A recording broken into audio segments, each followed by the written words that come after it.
Welcome back guys, ये disease free India series की second video है और आज की इस वीडियो का टॉपिक है अस्थमा। तो पहले बहुत जल्दी से हम जान लेते हैं कि अस्थमा का अटैक जब किसी पर्सन को पड़ता है तो उसकी बॉडी के अंदर क्या चल रहा होता है। तो ये जो है ये हमारे नॉर्मल एयरवे हैं। एयरवे हमारी खास तरह की नलिकाएँ होती हैं जिनके थ्रू हमारे लंग्स तक ऑक्सीजन पहुँचती है और कार्बन डाइऑक्साइड बाहर आती है। तो ये हमारी नॉर्मल एयरवेज हैं और ये जो आपको इसके एंड में दिख रहे हैं इन्हें हम बोलते हैं एल्वियोली, जिनके अंदर कार्बन डाइऑक्साइड और ऑक्सीजन एक्सचेंज होती हैं और कार्बन डाइऑक्साइड यहाँ से बाहर आ जाती है और ऑक्सीजन अंदर चली जाती है।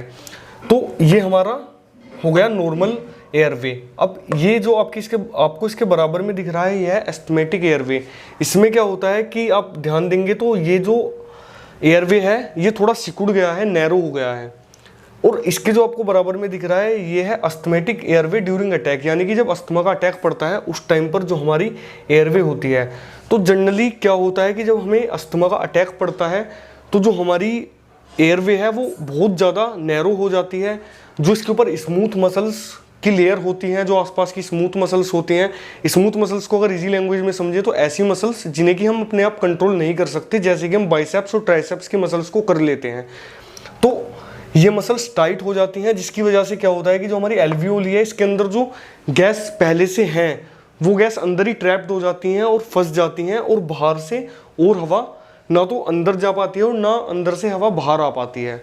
इस सिचुएशन को बोलते हैं हम अस्थमा अटैक। अगर आप अस्थमा में एक्सरसाइज शुरू करते हैं तो आपके लिए सबसे ज़्यादा इंपॉर्टेंट है कि आप अपना इनहेलर हमेशा अपने साथ रखें, क्योंकि अगर आपको कभी अस्थमा का अटैक आता है तो इनहेलर में मौजूद बीटा एड्रेनर्जिक स्टिमुलेटिंग एजेंट ही सबसे इंपॉर्टेंट चीज है जो कि आपके अटैक को रिवर्स करने में सबसे ज्यादा हेल्पफुल है। आपको एक्सरसाइज शुरू करने से पहले, एक्सरसाइज करने के दौरान और एक्सरसाइज करने के बाद में काफी ज्यादा पानी पीना चाहिए, काफी अच्छी मात्रा में पानी पीना चाहिए, ताकि जो आपके एयरवेज हैं और जो आपका गला है वो ड्राई ना हो, जिसकी वजह से ऑक्सीजन अच्छे से आपके लंग्स तक पहुंच सके। आपको वर्कआउट करते हुए अपने ब्रीदिंग पैटर्न को भी काफी अच्छे से ध्यान में रखना चाहिए और इनहेल करते हुए अपनी नाक से ही सांस लेनी चाहिए, क्योंकि आपकी नाक में काफी सारे नेचुरल एयर फिल्टर्स होते हैं जो कि ऑक्सीजन को प्यूरिफाई करने में हेल्पफुल होते हैं। अस्थमा में एक्सरसाइज करने की जो परफेक्ट टाइमिंग है वो आपकी मिड मॉर्निंग की है, यानी कि आप सुबह 9 बजे से अगर 1-2 बजे, दोपहर के 1-2 बजे के बीच में वर्कआउट करते हैं तो वो आपके लिए ज़्यादा अच्छा होगा।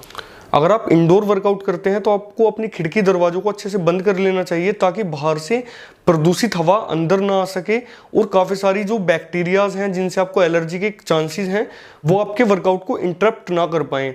इसी के साथ साथ आपको इंडोर वर्कआउट करते हुए या फिर अगर आप आउटडोर वर्कआउट भी कर रहे हैं तो आपको ये ध्यान में रखना चाहिए कि आप कारपेट की जगह अगर हो सके तो एक मैट का यूज़ करें। और अगर आप अपना वर्कआउट आउटडोर करते हैं तो आपको बिजी ट्रैफिक वाले एरिया से, फैक्ट्रीज से और किसी भी पेड़ के डायरेक्टली नीचे बैठकर वर्कआउट करने से बचना चाहिए, क्योंकि वहाँ पे ज़्यादा चांसेस होते हैं कि आपको किसी चीज़ से एलर्जी हो और आपको अस्थमा का अटैक आ जाए। तो इन सब चीज़ों का आपको ध्यान रखना चाहिए वर्कआउट करते हुए। तो अब बात करते हैं कि किस तरह से आपको वर्कआउट करना चाहिए अगर आपको अस्थमा है तो अगर बात करें एक्सरसाइजेज मोड की तो आप एरोबिक मोड या फिर रेजिस्टेंस ट्रेनिंग कुछ भी कर सकते हैं, बट आपको यहाँ पर ध्यान रखना है कि अगर आप एरोबिक एक्सरसाइजेज करते हैं तो आपको साइकिलिंग, रनिंग और बास्केटबॉल जैसी कुछ एक्सरसाइजेज को अवॉइड करना है, क्योंकि इन्हें करने में चांसेस ज़्यादा होते हैं अस्थमा के अटैक आने के। और रेजिस्टेंस ट्रेनिंग में आप कुछ भी कर सकते हैं, आप रेजिस्टेंस ट्यूब के साथ वर्कआउट कर सकते हैं, फ्री वेट के साथ वर्कआउट कर सकते हैं या फिर मशीन्स के साथ वर्कआउट कर सकते हैं।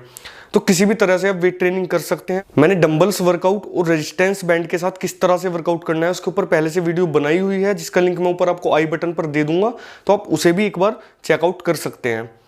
इसके बाद अगर हम बात करें वार्म अप और कूल डाउन की, तो हमें वर्कआउट से पहले अच्छे से 15 मिनट वार्म अप और वर्कआउट के बाद अच्छे से कूल डाउन फेज में कूल डाउन करना चाहिए 15 मिनट का, नो मैटर कि हम एरोबिक एक्सरसाइजेज कर रहे हैं या फिर रेजिस्टेंस ट्रेनिंग कर रहे हैं। इसके बाद बात करते हैं वीक में फ्रीक्वेंसी की। तो अगर आप एरोबिक एक्सरसाइजेज करते हैं तो आपको 3 से 5 दिन तक आप एक्सरसाइज वीक में कर सकते हैं, और अगर आप रेजिस्टेंस ट्रेनिंग कर रहे हैं तो आपको वीक में 2 से 3 दिन मिनिमम वर्कआउट करना चाहिए। अगर बात करें ड्यूरेशन की, तो अगर आप एरोबिक एक्सरसाइजेज यानी कि वॉकिंग, स्विमिंग वगैरह करते हैं तो आप 10 मिनट से लेकर 30 मिनट तक अपना वर्कआउट डेली कर सकते हैं। और अगर आप वेट ट्रेनिंग करना चाहते हैं तो आप 20 मिनट से लेकर मैक्सिमम 1 या सवा घंटा तक अपना वर्कआउट कर सकते हैं फिटनेस लेवल के अकॉर्डिंग।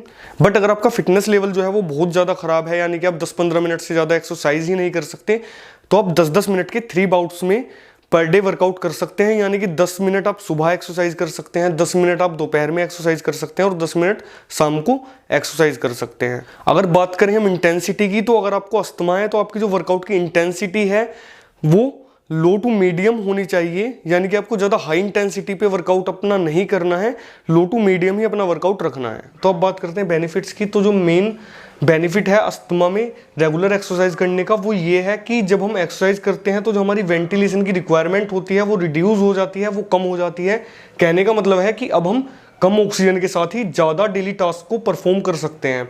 तो इसकी वजह से क्या होता है कि जो आपके घर की डेली एक्टिविटीज़ हैं, जो छोटे छोटे काम हैं, उन्हें आप पहले से ज़्यादा इजीली कर पाते हो और इसकी वजह से आपको सांस कम चढ़ने लगता है, आपका स्टेमिना इंक्रीज हो जाता है और आपको जो अस्थमा के अटैक्स हैं वो भी कम आने लगते हैं। अगर आपको वीडियो अच्छी लगी है तो वीडियो को एक लाइक जरूर कर दीजिएगा और अगर आपने अभी तक हमारे चैनल को सब्सक्राइब नहीं किया है तो चैनल को सब्सक्राइब भी कर दीजिए।